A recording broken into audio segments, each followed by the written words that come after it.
Hello and welcome to another episode of Disability in the Spotlight with myself, Lee Ellery.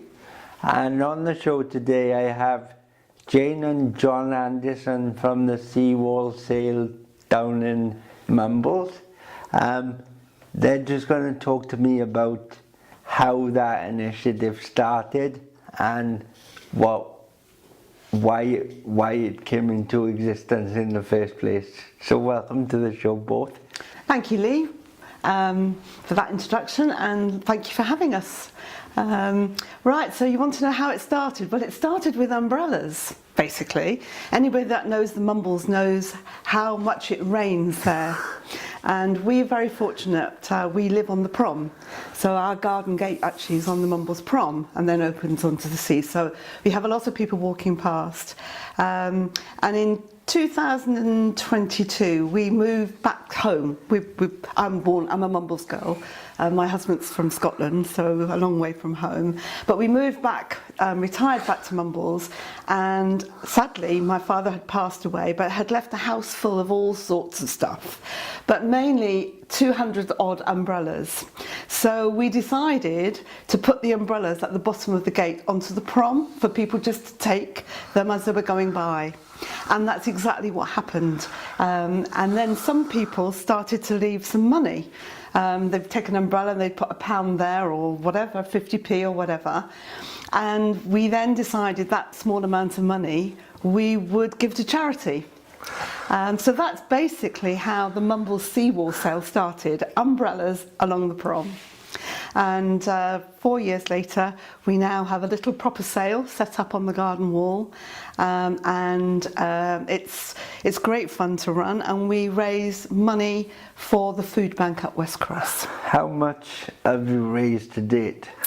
To date, it's about £8,000. Wow. And that's not bad when actually the things on the wall just go for £1 donation. So that's an awful lot of pounds going in.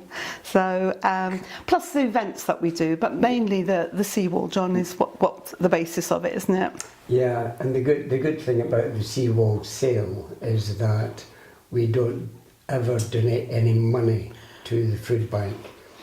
The food bank tells us the priority of what food and items they need, and we go and buy those items and then give the food and any other items, toiletries, etc., to the food bank. So there's no money going. So everything that we raise is spent on food and items which we give to the food bank. So there's no admin costs or anything. No. So it's 100%. I think that's a fantastic initiative, considering the amount of the cost of living's going up now with the way things are, and it's just fantastic that you're doing something to give back to the local community. We spend about £100 a week on it at the moment. So the money's coming in. So we raise about £100 a week through the Seawall, and we go out to various shops and we have fun buying what they want, and we take it up to West Cross every Monday lunchtime, because that's when the food bank runs. And you said that you run events. What type of events have you run, and what do you intend doing in the future? Okay, so to date we've run traditionally the coffee mornings. They were always like the traditional Mumbles fundraising, so we've done a couple of coffee mornings, but then we've done a quiz which we ran at the Langdon Golf Club. Okay. They donated the facility and were very kind, so we raised £1,500 that night for the quiz night. And then last year we did something completely new and bonkers really, but it worked. We did a bingo night at the Norton House Hotel, and we called it the Bingo Bonanza, and it was a fantastic event, and over 100 people came and had great fun, and we raised £2,000 that night for the food bank. But takes us to this year, and we try to do something a bit different, and so this year we're going to do something called Find It for the Food Bank. And this is a little competition that used to be run many, many years ago in Mumbles. It was, in those days, called Spot the Object, John, wasn't it? That's right. And our children, who are now grown up, they used to love doing it. Our eldest is 31 now, but when he was a little boy. And basically, the shops in Mumbles put something in their window that they don't sell. And the competition is people have to go around to the shops and find out what those items are. And the person that finds most items wins a prize. It's a very small prize.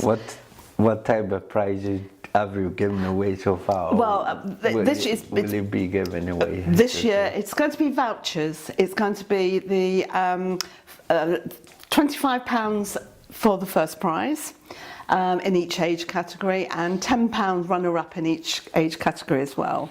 And at the moment we've got 33 shops signed up, Mumbles shops signed up to have a go, and it's going to run throughout the whole of August.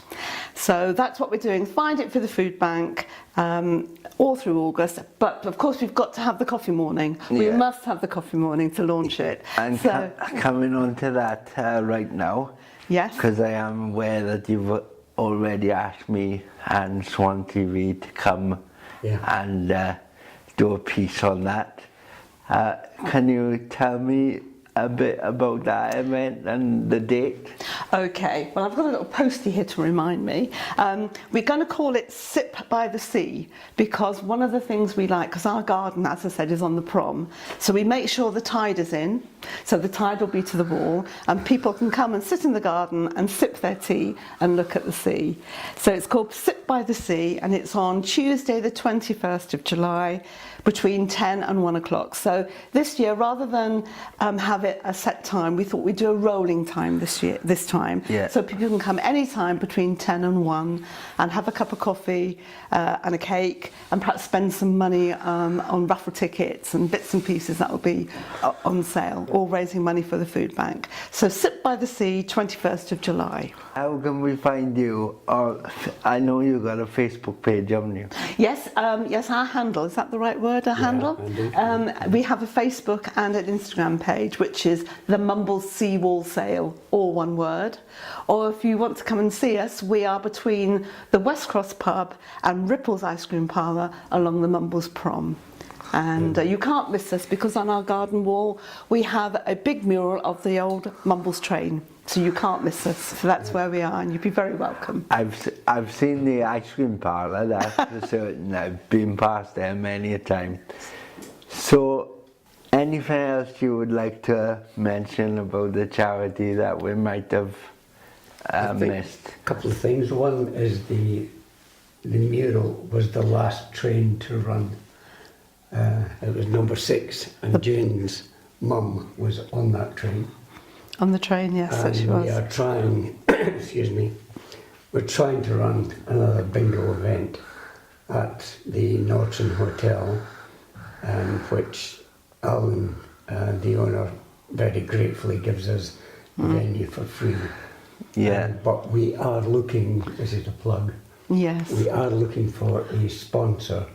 The bingo night, each game has one line and one full house, and there are how many games? We need 16 prizes to run it, and that's, and so we need a sponsor. 16 prizes, 16 small and 16 large, and we're trying to get a sponsor to provide that for us. Well, if there's anyone out there now that can sponsor Jane and John's bingo night in the Norton Hotel, they can contact myself through my Facebook page, Disability in the Spotlight, and I can pass your details on to them, and the sponsorship can be arranged between you and them. That's great. That's good. Thank you. But in the meantime, any items of donating, if anybody wants to donate items for sale at the seawall, please be my guest, because it's all based on people giving. We started with umbrellas, and we had a complete house clearance after Mum and Dad died. But now we depend on people giving us stuff, donating stuff, so we can then sell it for the food bank. So again, that's another way you can support us. Well, Thank you. we'll do what we can. Thank you. And thank you for joining me today on Disability in the Spotlight. Thank you for Thank you having very us. much. Thanks for having us.